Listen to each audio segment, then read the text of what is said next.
Picture a small parlor on a December evening. The fire is low. 4 girls are gathered around it. And the first things one of them says out loud is that Christmas won't feel like Christmas this year because there's no money for presents. It's an ordinary complaint, the kind you've probably made yourself. But then, the youngest one in the corner says something quiet that changes the whole room. We've got father and mother and each other. And just like that, the firelight seems to brighten on their faces. That single moment holds the sole secret of this book. Because Little Women isn't really a story about being poor. It's a story about what makes a life rich when money can't. Over the next half hour, you'll watch 4 very different sisters grow up, make mistakes, break each other's hearts, forgive, and become the women they were meant to be. Before we begin, tell me in the comments, which sister do you think you'd be? Hold that thought. By the end, you might be surprised. Section 1, 4 sisters by the fire. Meet them properly. There's Meg, the eldest. Pretty, a little vain, quietly aching for the comfortable life the family used to have. There's Jo, wild, bookish, hot-tempered, more comfortable in a boy's freedom than a girl's manners. There's Beth, shy, gentle, happiest at the piano, and almost invisible by choice. And Amy, the youngest, artistic, proud, certain she deserves nicer things than life has handed her. Their father is far away, serving as a chaplain in the war. Their mother, they call her Marmee, holds everything together with a steadiness that costs her more than the girls know. That Christmas Eve, Marmee gives each daughter a small book and a simple idea borrowed from an old story. That life is a journey, and each of us carries a burden, and the work of growing up is learning to carry it well. 4 girls, 4 burdens, 1 year that will change all of them. Section 2, The Christmas They Gave Away. Christmas morning arrives, and for once the girls have a real breakfast laid out. Something special, something theirs. Then Marmee comes home with news. Nearby, a poor immigrant family is huddled in a freezing room with a newborn and nothing to eat. There's a silence. You can feel the children weighing it. Their one good meal against strangers they've never met. And then they get up. They carry the whole breakfast across the cold streets and give it away, every bit of it, and come home to bread and milk and the warmest feeling any of them have ever known. Here's the quiet truth Alcott slips in. The girls expected to feel like they'd lost something. Instead, they felt full. Have you ever given something away and found you ended up with more? That paradox sits at the heart of these sisters' lives. And next door, a lonely boy was about to walk into their world. Section 3, The Boy Next Door. Beside the marches stands a grand stone house, and, inside it, a boy named Laurie, living with his stern, wealthy grandfather, rich in everything except company. Jo meets him at a party where she's hiding in a curtained alcove to cover a scorch mark on her only good dress. 2 awkward, honest people in a corner, and a friendship is born on the spot. Soon Laurie is part of the family's orbit. He brings the Marches the one thing money truly can buy, a window into a bigger world, and they bring him the one thing his money never could: warmth, noise, belonging. It's a beautiful exchange. The poor family gives the rich boy a home. The rich boy gives the poor family a friend. Watch Laurie closely as we go. His story braids through all 4 sisters in ways no one sees coming. Section 4, Each Sister's Burden, Now the real work begins. Marmee never lectures. Instead, she lets her daughters stumble into their own lessons, then meets them with love on the other side. Meg must wrestle with envy, the constant ache of wanting what richer girls have. Jo must battle a temper that flares before she can stop it. Beth must overcome a shyness so deep it nearly keeps her from the world. And Amy must learn that the universe does not, in fact, owe her beautiful things. These aren't dramatic flaws. They're the small, human ones, the ones you and I actually have. That's why the book endures. Alcott understood that growing up isn't one grand transformation. It's 1,000 quiet choices, made again and again, mostly when no one is watching. So ask yourself, honestly, what's the burden you've been carrying? Hold it in mind as each sister meets hers. Section 5, Beth and the Palace Beautiful. Of all the sisters, Beth is the easiest to overlook. And that's exactly the point. Across the way, old Mr. Lawrence, Laurie's gruff grandfather, has a piano standing silent in his house, the kind Beth could only dream of touching. He notices the timid girl, and in one of the tenderest turns in the book, he quietly invites her to come and play whenever she likes. No fuss, no audience. Beth, who can barely speak to strangers, finds the courage. The music fills that lonely house. And in return, she stitches him a pair of slippers. And the old man, who lost a granddaughter years ago, weeps over them. Two of the shyest, most wounded hearts in the story heal each other without a single grand speech. Sometimes the gentlest person in the room is the one quietly holding it together. But not every sister learns so sweetly. Section 6. Amy's humiliation. Amy wants more than anything to belong, to have what the other girls at school have.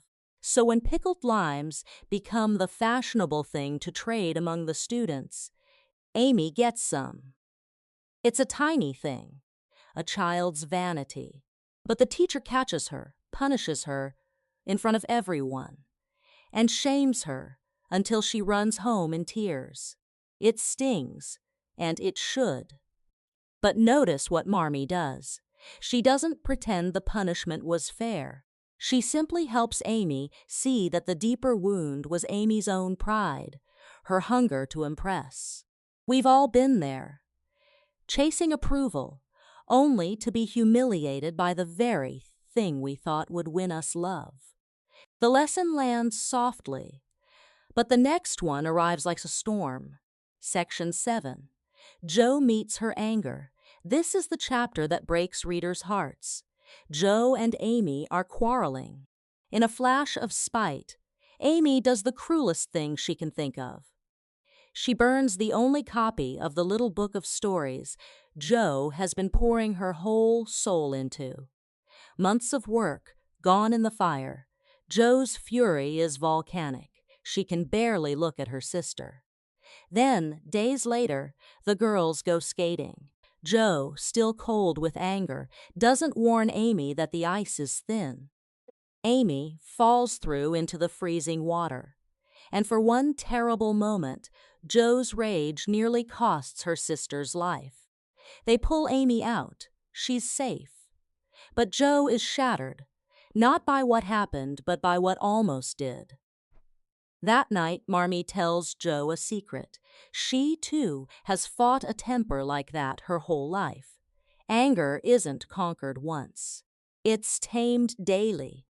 Comment if that lands for you, because almost everyone carries some version of that fight. Section 8. Meg goes to Vanity Fair. Meg gets invited to stay with wealthy friends. And for a glittering little while, she gets to be one of them.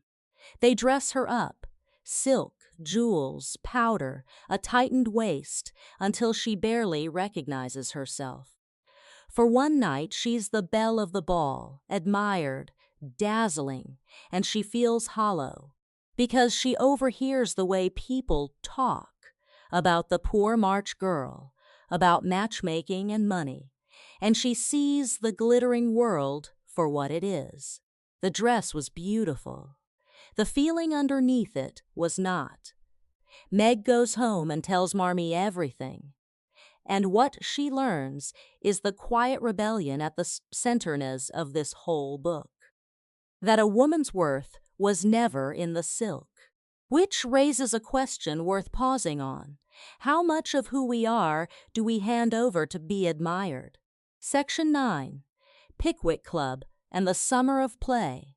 Lest you think this story is all moral struggle, remember, these are children, and Alcott never forgets it. The sisters run a secret newspaper, the Pickwick Club, full of homemade poems and gossip and ridiculous grandeur.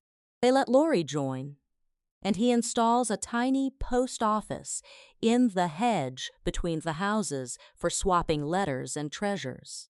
Summer comes, and there are picnics, games, croquet on the lawn, foreign friends, and the easy laughter of a happy household with very little money and a great deal of love. These are the golden days. And Alcott lingers in them on purpose, because she wants you to feel exactly how good this ordinary life is before it's tested. Hold on to this warmth. You'll need it. Section 10. The experiment. The girls get curious. What would happen if they spent a whole week doing nothing but exactly what they pleased? No chores, no duties, all play. Marmee, wise as ever, doesn't forbid it. She lets them try. And the week unravels beautifully into disaster. The house grows messy and meals go wrong. Tempers fray. Everyone is, somehow, bored and miserable in the middle of all that freedom. By the end, they've learned it themselves, no lecture required. A life of all play and no purpose isn't freedom at all. Work gives the rest its meaning. It's a lesson our own world could stand to relearn. Rest matters, but so does the dignity of being needed. Section 11. Castles in the air. One lazy afternoon, the young people share their secret dreams. Meg wants a lovely home and a family to fill it. Jo wants to be a famous writer, free and bold and known for her words. Beth wants only this. For everyone, she loves to stay safe and near her forever. And Amy wants beauty, art, a grand life in faraway places. Laurie wants to be a musician, though his grandfather has other plans.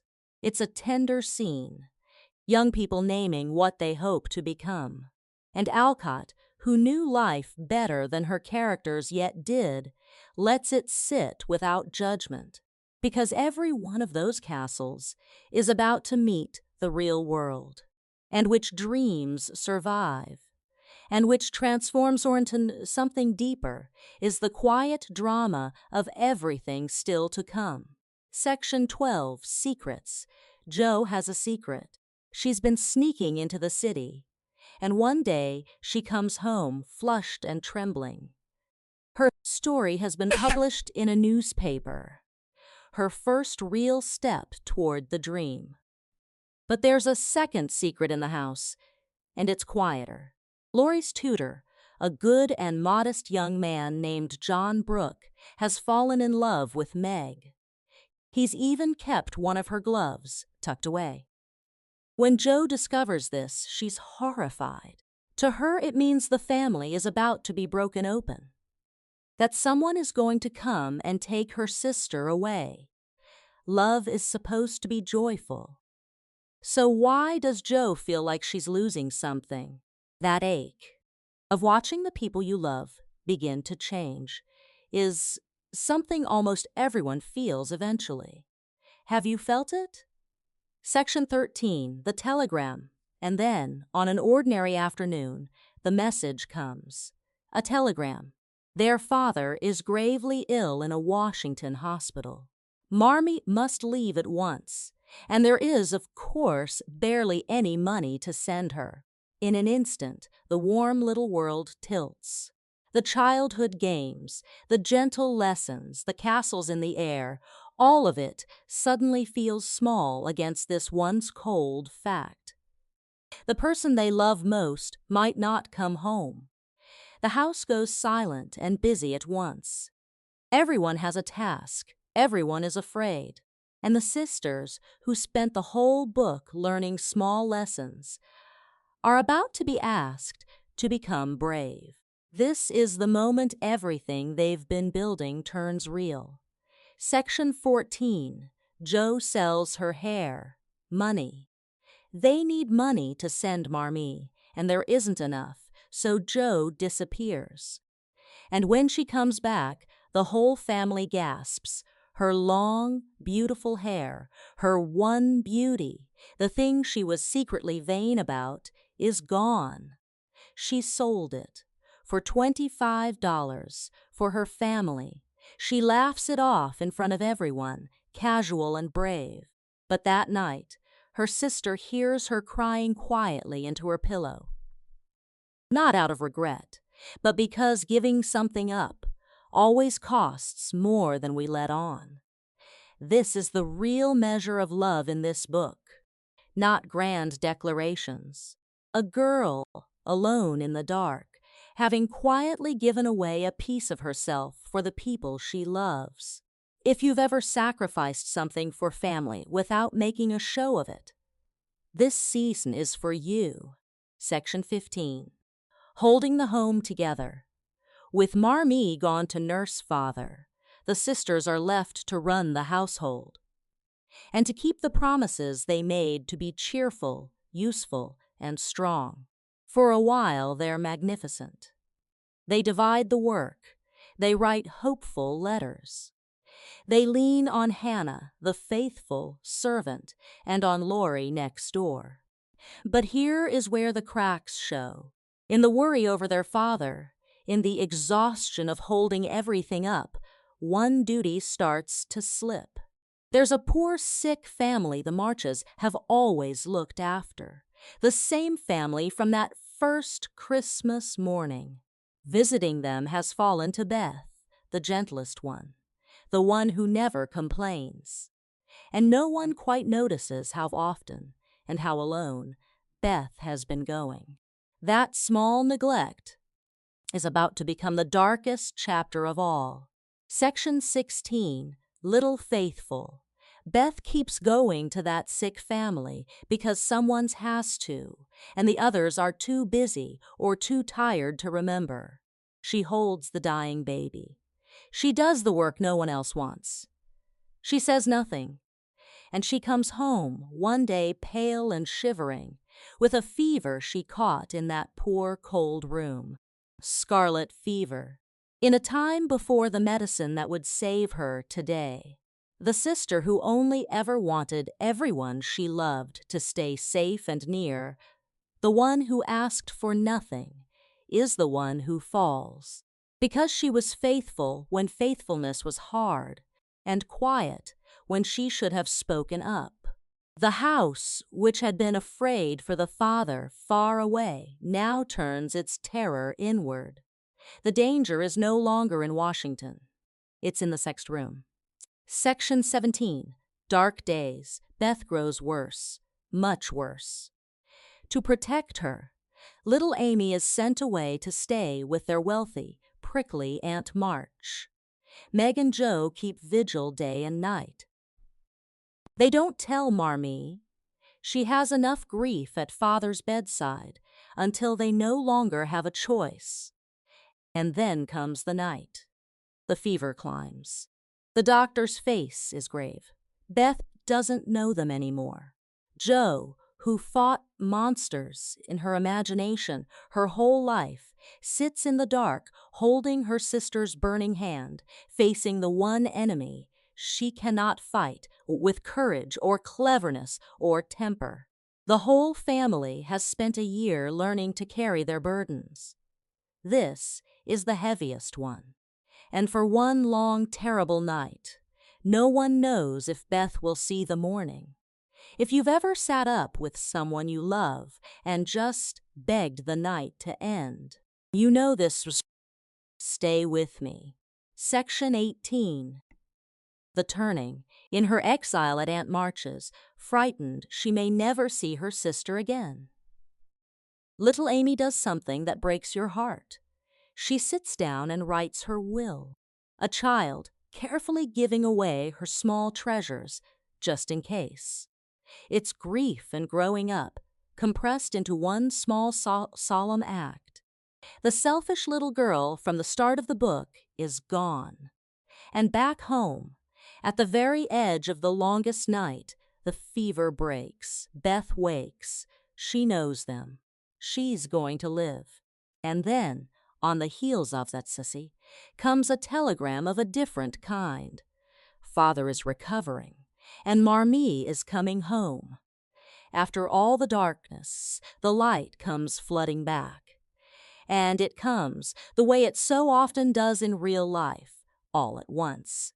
Section 19. What Joe fears most. Marmee returns. Beth slowly mends. The home begins to breathe again. But change is in the air, and Joe can feel it. John Brooke, the quiet tutor, has made his feelings for Meg plain. And though Meg protests and blushes and insists she's far too young and far too poor to think of such things, everyone can see where her heart is leaning. Joe is miserable about it. She tries, in her clumsy, fierce, loving way, to keep her family exactly as it is, to freeze this moment before anyone leaves. It's the most human impulse there is, wanting the people you love to stay just as they are. But love, the growing kind, never asks our permission. The family is becoming something new. 20. Pleasant Meadows. And then, on Christmas, 1 year after that, fireside complaint about having no presents, the greatest gift arrives. Father comes home, weak, leaning on John Brooke's arm, but home. The door opens, and the family that began this story, wishing for things money could buy, is suddenly holding the only thing they ever truly wanted. All of them, together, under one roof. Beth, wrapped in blankets, is carried to her father's arms. Amy is humbler, Joe is braver, Meg is in love. And Marmee watches her 4 little women, changed by a single hard year, into something stronger than they were. John asks for Meg. Not yet, but someday, and even prickly Aunt March, in her gruff way, comes around. The future is opening. The presents never mattered. The pilgrimage did.